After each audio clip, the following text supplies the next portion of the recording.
1975 সালের 7ই নভেম্বর ছিল বাংলাদেশের শত্রু এবং মিত্র চিহ্নিত করার দিন। অতীত নিয়ে সবসময় পড়ে থাকলে এক চোখ অন্ধ, কিন্তু অতীতকে যদি আমরা ভুলে যাই তাহলে মনে হয় আমাদের দু চোখই অন্ধ।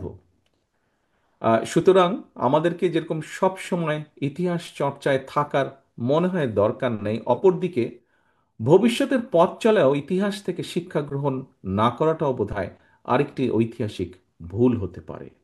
যারা বাংলাদেশকে তাবেদার রাষ্ট্রে পরিণত করতে চেয়েছিল, যারা জনগণের গণতান্ত্রিক রাজনৈতিক অধিকারকে হরণ করে আমাদের এই প্রিয় মাতৃভূমি বাংলাদেশকে একদলীয় স্বৈরাচারী শাসন কায়েম করতে চেয়েছিল,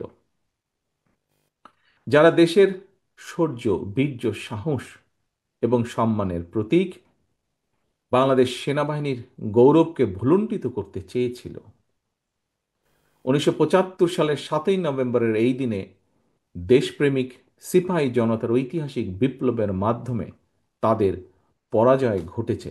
দীর্ঘ ষড়যন্ত্রের পথ ধরে 1975 সালের 7ই নভেম্বরের পরাজিত সেই অপশক্তি পরবর্তীতে আমরা দেখেছি পুনরায় মহাজোটের নামে একজোট হয়ে দেশকে একটি তাবেদার রাষ্ট্রে পরিণত করতে চেয়েছিল বা করার সব রকম প্রস্তুতি গ্রহণ করেছিল তারা।